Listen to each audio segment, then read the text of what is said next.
Pejim-baovao afa-tanteraka kosa indray no entina ho anao manaraka. Raha eto Analamanga sy Atsinanana no mbola iasan'ny Sibary Madagasikara amin'izao dia ezahana hamparitaka manerana ireo faritra 7 hafa iasan'ny fandaharana asa Prospere ny asany. Ity rafitra ity izay mifandray amin'ny Inde sy Chine, firenena roa efa lasa lavitra amin'ny fampivoarana ny seapim-piariana bambo entina hanampiana ireo tantsorika ho an'ny tantsaha eto an-toerana.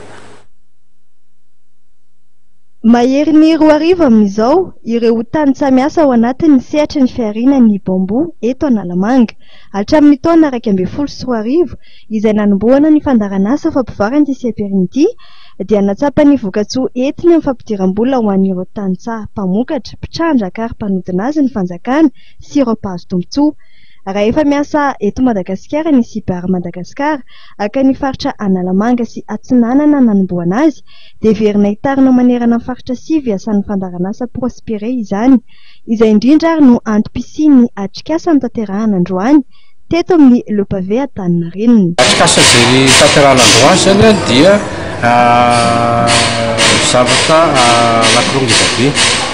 Ny voalohany zany efa be ny dingana efa vita eo amin'ny fanohanana ilay zotra fiariana volobe na bambo, filière bambo zany dia tonga angamba ny fotoana satria Prospere dia hipetraka hoe anisan'ny mpamatsy izy tokony hijanona izy amin'ny ataontsika hoe asa fanatanterahana ilay asa zany dia ametraka rafitra zany izy mba hahafahany rafitra manohy ny asa fampiroboroboana bambo.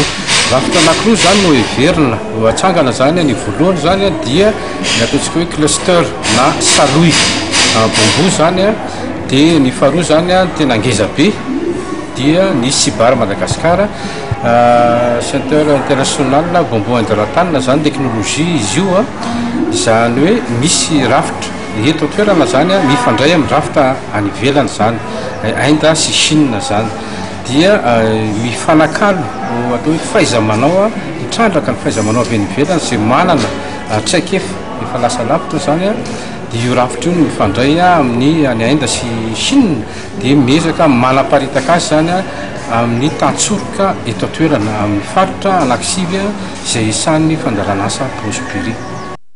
Niseho tamin'ny alalan'ny fampidirana karazana zanakazo bambo vaovao, fampiofanana momba ny famokarana zanakazo sy ny fomba fandinana bambo, ny opana ny tetikasa fampivoarana ity seapim-piariana ity izay niarahany Prospere ny asa tamin'ny mpamatsy vola dia ny FIDA sy ny INBAR.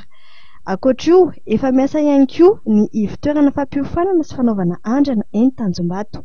Hatreto mbola mijanona amin'ny famatsiana ny tsena eto an-toerana ireo petsehatra amin'ny seapim-piariana bambo. Namafy kosa ny tompony andraikitra fa efa misy ireo mpandrarana ny fahavononana iray asa amin'ny mpamokatra eto an-toerana ka hamokatra bambo amin'ny velara-tany lehibe. Ny fambolena ny bambo izay fantatra fa mandray anjara amin'ny fiarovana ny tontolo iainana ary ny 2 na 3 taona monja dia efa azo trandrahana ny foto-kazo iray. Raha mafeny fepetra ara-toetrandro moa dia 400 fototra farafahakeliny vokatra amin'ny velara-tany 1 hektara amin'ny ankapobeny.